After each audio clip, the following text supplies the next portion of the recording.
So good afternoon everybody, myself Acharya Vishvendra. I was just discussing the AVA. So here is the concept of ordered and systematic mind-brain system as done over here. So ordered and mind-brain system is the main factor behind optimal performance in life or in any competitive exams. So as we can see here, there are random things and here are ordered things. So ordered things involves less entropy, and thus less entropy or more ordered thing needs certain amount of efforts, energies to convert that into a working system. So that's how things are explained. There is another concept of kundalini shakti activation, because for doing something you need to have energy. Without energy no work can be done. So if you want to think beyond survival and reproduction, you need to focus on the creation of energy within you, and which is through the kundalini shakti activation. So that kundalini shakti activation is the primary task if you dare to think beyond survival and reproduction, and if you want to achieve results beyond a normal person. So kundalini shakti activation is the main factor over here.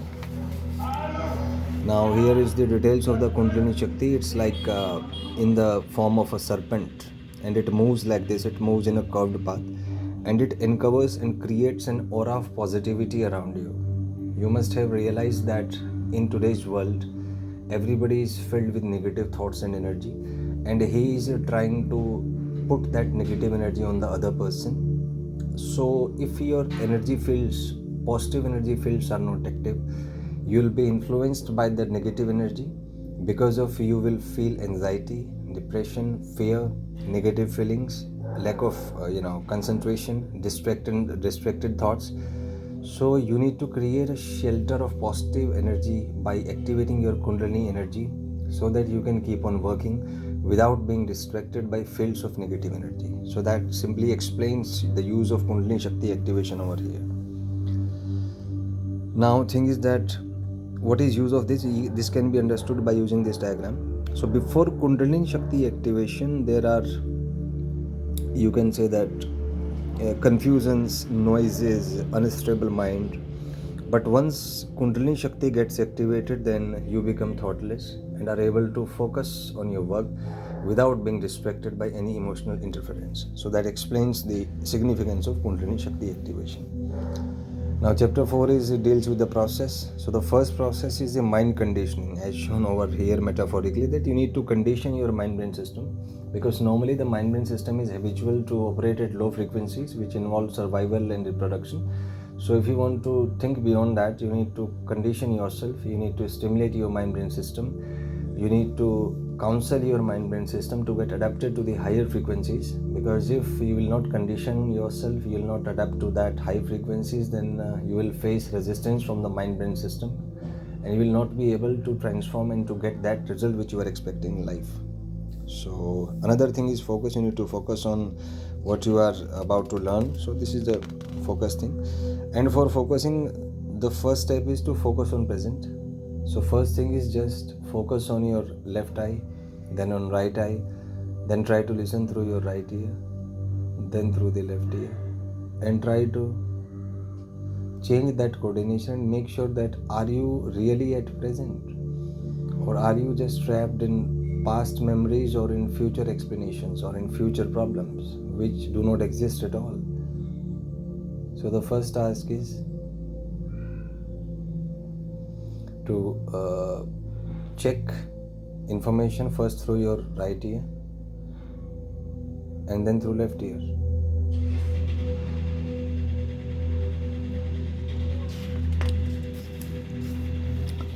Then another concept is information mapping. So once you receive the information, you just map it with the things that you already know.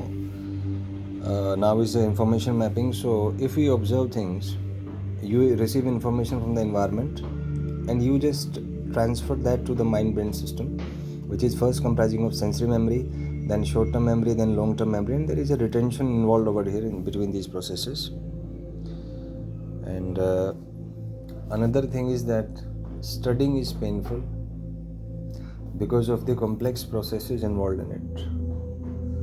When you are studying, then the first thing is that you will be having a fear of anxiety. You will not be able to concentrate much, you will not be able to focus on things because of the higher frequencies involved over there.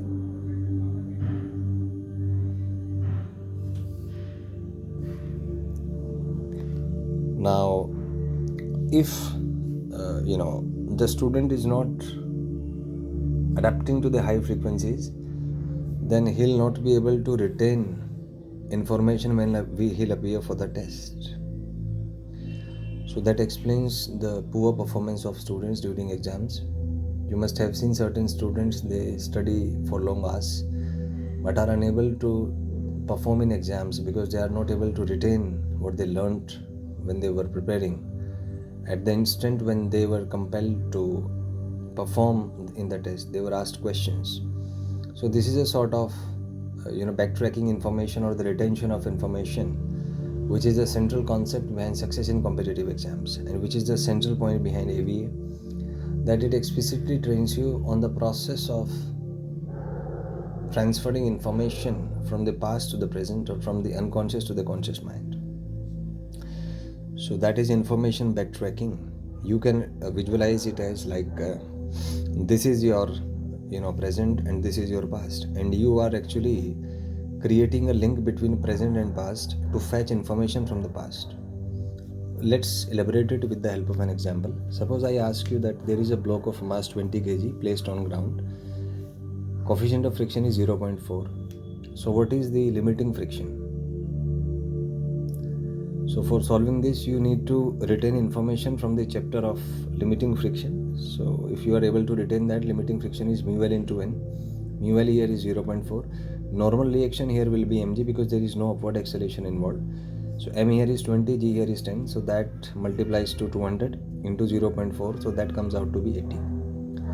So you have seen that when you solve a particular question, you need to access your past, or you need to access your unconscious mind, and which is itself a very painful process. So whenever you try to solve a question, there is a transition, there is a information exchange between the present and the past, and between the three levels of the mind and the brain. So that makes it very complex. But once you are thorough with the process, once you are done with things, then it's very easy for you. So thing is that understand the mechanism involved when you solve a particular problem, and implement that within your mind-brain system to learn better and perform better in exams. Thank you and have a nice day.